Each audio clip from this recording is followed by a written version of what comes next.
বন্ধুরা, জীবন পরিবর্তনের গল্প তো আমরা অনেক শুনেছি। কেউ হঠাৎ লটারি জিতে ধনী হয়েছে, তো কেউ আবার কঠোর পরিশ্রম করে সফলতা পেয়েছে।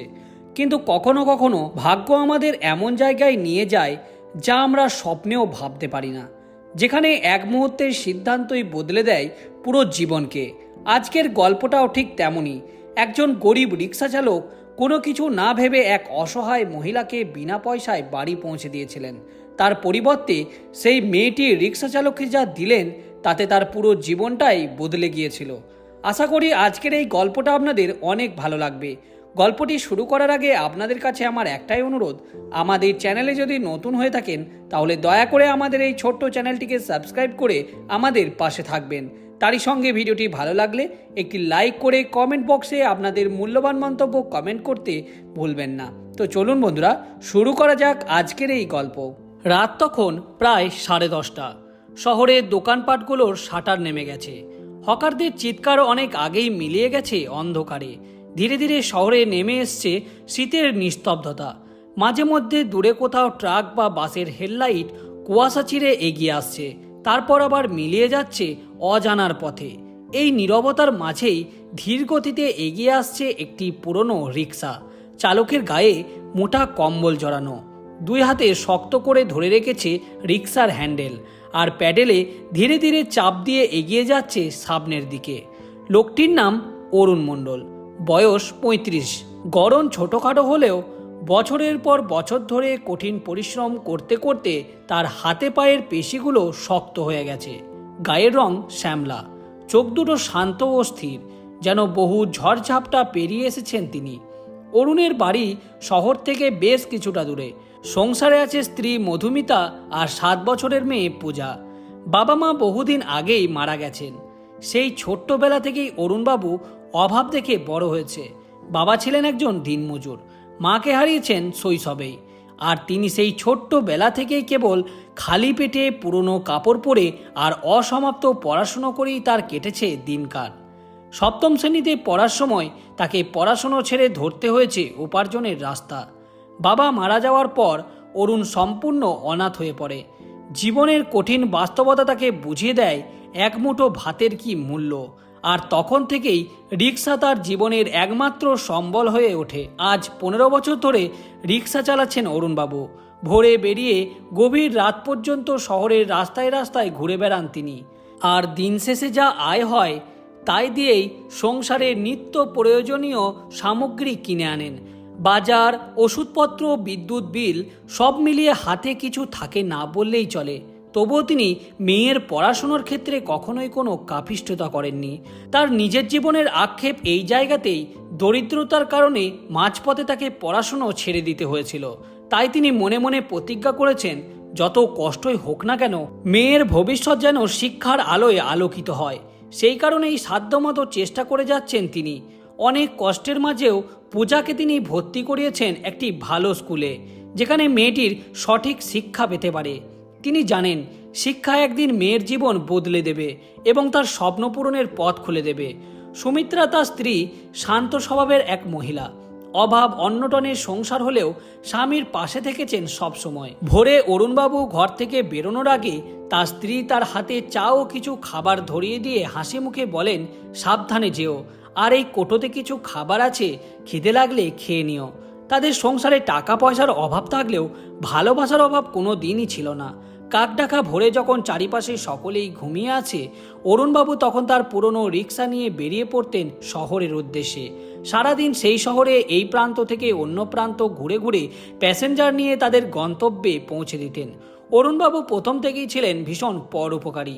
তার এই গুণটা তাকে অন্যদের থেকে আলাদা করত। পথে চলাচলের সময় যদি কোনো অসহায় বৃদ্ধ বা অসুস্থ যাত্রীকে দেখতে পেতেন যাদের ভাড়া দেওয়ার মতো সামর্থ্য নেই, অরুণবাবু তাদের বিনা পয়সায় গন্তব্যে পৌঁছে দিতেন। আবার অনেক সময় সে তার নিজের পকেট থেকেও টাকা পয়সা দিয়ে গরিব মানুষদের সাহায্য করতেন। এই নিয়ে এলাকার মানুষ প্রায়শই তাকে উপদেশ দিয়ে বলতেন, অরুণ, এরকম উদারতা করলে তোর কি চলবে?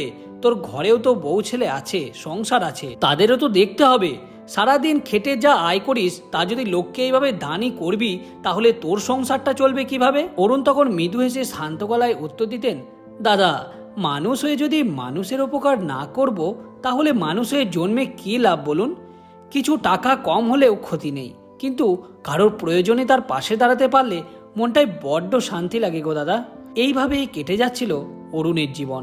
তার অল্প আয়, জীবনে কষ্টও আছে অনেক, কিন্তু তবুও মানুষের জন্য তার হৃদয়ে যে ভালোবাসা আছে তা যেন তাকে বেঁচে থাকতে নতুন দিশা দেখায় এবং প্রতিদিন এগিয়ে চলার শক্তি যোগায়। সে দিনটাও ছিল পৌষ মাসের এক কনকনে শীতের রাত। চারিপাশে ঘন কুয়াশা নেমে এসেছে। রাস্তার পাশে ল্যাম্পপোস্টের আলো যেন সেই ঘন কুয়াশা সরিয়ে ফিকে হয়ে আসছে। শহরের ব্যস্ত রাস্তাগুলো তখন প্রায় ফাঁকা। শুধু দূর থেকে কোথাও কোথাও কুকুরের ঘেউ ঘেউ শব্দ আর মাঝে মধ্যে বাস ট্রাকের ইঞ্জিনের গোঙানি ভেসে আসছে। অরুণবাবু তখনও বাড়ি ফেরেননি। তার শরীর বলছিল আজকের মতো এখানেই শেষ করে দেওয়া উচিত, কিন্তু অরুণবাবু যখন তার পকেটে হাত দিয়ে দেখলেন তখন তিনি বুঝতে পারলেন আজ তার খুব বেশি আয় হয়নি। কাল পূজা স্কুলের মাসিক ফি দেওয়ার শেষ তারিখ, তাই তিনি সিদ্ধান্ত নিলেন আর কিছুক্ষণ শহরের রাস্তাঘাটে ঘুরবেন। যদি কোনো প্যাসেঞ্জার পেয়ে যান তাকে তিনি বাড়ি পৌঁছে দেবেন। এই ভেবেই তিনি তার রিক্সা নিয়ে ধীরে ধীরে এগিয়ে চলতে লাগলেন শহরের বড় রাস্তা ধরে। হঠাৎ এক মোড় ঘুরতেই অরুণবাবু চমকে গেলেন। তিনি ভালো করে খেয়াল করতেই দেখলেন অন্ধকারে কুয়াশার ভিতর থেকে একজন মেয়ে দৌড়াতে দৌড়াতে তার দিকে এগিয়ে আসছে। অরুণবাবু তার রিক্সাটা দাঁড় করতেই মেয়েটি হাঁপাতে হাঁপাতে এসে বললেন, দাদা দাদা আমাকে একটু তাড়াতাড়ি নিয়ে চলুন দাদা, আমি বড় বিপদে পড়েছি, কয়েকজন বকাটে ছেলে আমার পিছনে পড়ে আছে। অরুণবাবু মেয়েটার অসহায়তা বুঝতে পারলেন।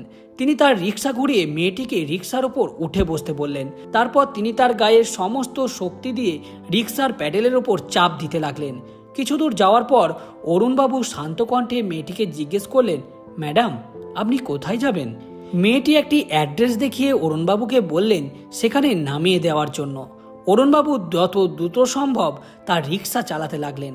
একটানা 15 মিনিট রিক্সা চালানোর পর তারা এসে পৌঁছালো একটি বাড়ির সামনে। রাতের অন্ধকারে বাড়িটা ঠিকভাবে বোঝা যাচ্ছে না। রিক্সা থামাতেই সেই মেয়েটি ধীরে ধীরে রিক্সা থেকে নামলেন।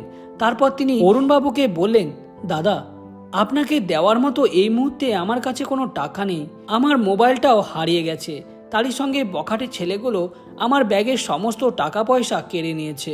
অরুণবাবু তখন মেয়েটিকে উদ্দেশ্য করে বললেন, আরে না না ম্যাডাম, কোনো সমস্যা নেই, আপনি বিপদে পড়েছেন দেখিয়ে আপনাকে সাহায্য করলাম, কোনো টাকা পয়সার জন্য আপনাকে আমি সাহায্য করিনি ম্যাডাম, কোনো সমস্যা নেই, আপনি সাবধান মতো বাড়ি ফিরে যান। মেয়েটি ঠোঁটে কৃতজ্ঞতার হাসি নিয়ে বললেন, আপনাকে ধন্যবাদ দাদা ভাই, আপনি না থাকলে আজ আমি হয়তো।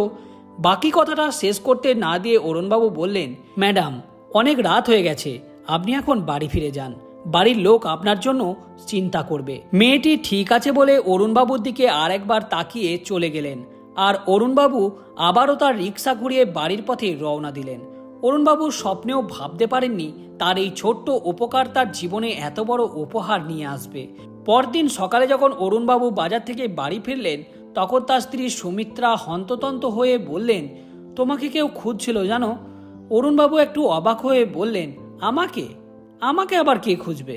সুমিত্রা দেবী বললেন, একজন মধ্যবয়স্ক ভদ্রলোক, সে একটি দামি গাড়ি নিয়ে এসেছিল, আমায় এসে জিজ্ঞাসা করলো এটা কি অরুণ মণ্ডলের বাড়ি? আমি হ্যাঁ বলতেই তিনি বললেন, অরুণবাবুর সাথে আমি দেখা করতে চাই, তিনি এখন কোথায়? আমি তাকে বললাম যে আমার স্বামী এখন বাজারে গেছেন, তাই তিনি চলে গেলেন আর বলে গেলেন তিনি পরে আসবেন। অরুণবাবু কিছুটা অবাক হলেও তিনি তেমন পাত্তা দিলেন না। তিনি তার মতো করে রিক্সা নিয়ে বেরিয়ে গেলেন জীবিকার উদ্দেশ্যে। বিকালে যখন সে রিক্সা নিয়ে শহরের একটি ব্যস্ত মোড়ে দাঁড়িয়েছিলেন, হঠাৎ একটি কালো রঙের এসইউভি এসে তার সামনে থামল। গাড়ির দরজা খুলে বেরিয়ে আসলেন মধ্যবয়স্ক এক ভদ্রলোক। তিনি হাসি মুখে অরুণবাবুর দিকে এগিয়ে এসে বললেন, আপনি কি অরুণ মণ্ডল? জি, কিন্তু আপনি? ভদ্রলোক বললেন, গতরাতে আপনি যে মেয়েটিকে বিপদের মুখ থেকে তুলে এনে সুরক্ষিতভাবে বাড়ি পৌঁছে দিয়েছেন সে আমার মেয়ে। অরুণবাবু থমকে গেলেন। তিনি অবাক হয়ে সেই লোকটির দিকে তাকিয়ে রইলেন।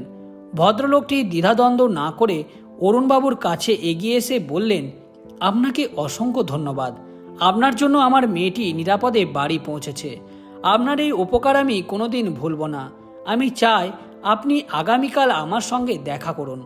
অরুণবাবু কিছুটা দ্বিধায় বললেন, কিন্তু স্যার আমি তো তেমন কিছুই করিনি। এটা তো প্রত্যেকটি মানুষেরই কর্তব্য কেউ বিপদে পড়লে তাকে সাহায্য করা। আমি তো শুধু সেটুকুই করেছি স্যার। ভদ্রলোক হেসে বললেন, মানুষ হিসেবে দায়িত্ব আজকাল কতজন নেয়। অরুণ, তুমি কাল সকাল 10টায় আমার অফিসে আসবে, কেমন? অরুণবাবু কিছুটা অস্বস্তি নিয়ে মাথা নাড়লেন। পরদিন সকালে ঘুম থেকে উঠে অরুণবাবু যখন তার রিক্সা নিয়ে বেরিয়ে যাবেন, ঠিক তখনই তার স্ত্রী সুমিত্রা তাকে মনে করিয়ে দিলেন, শোনো, কাল যে ভদ্রলোক এসেছিলেন আজ তার সঙ্গে দেখা করতে যাবে বলছিলে না? অরুণবাবু জিভ কামড়ে বললেন, এই দেখেছ, আমি তো ভুলেই গেছি।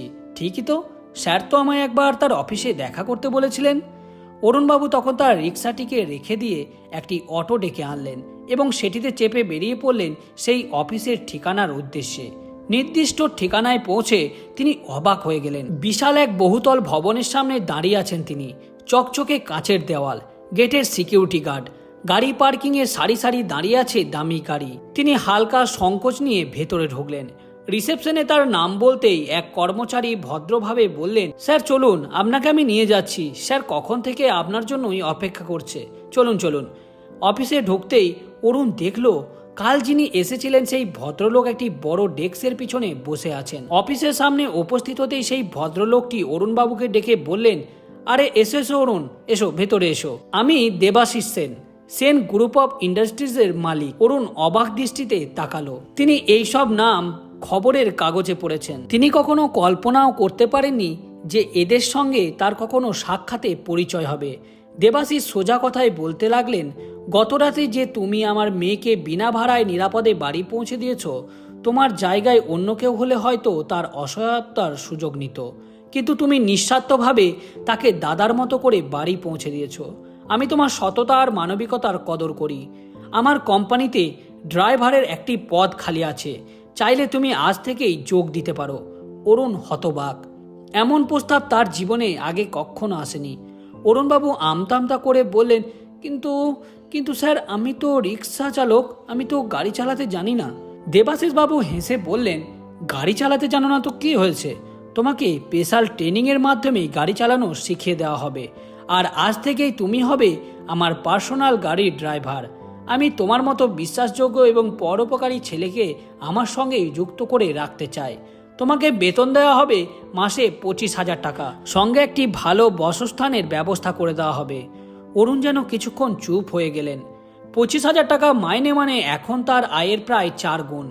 মনে পড়ল পূজা স্কুলের ফি, সংসারের খরচ। এই চাকরিটা যদি তিনি করেন তাহলে তার সমস্ত কিছুই ঠিকঠাকভাবে চলতে লাগবে।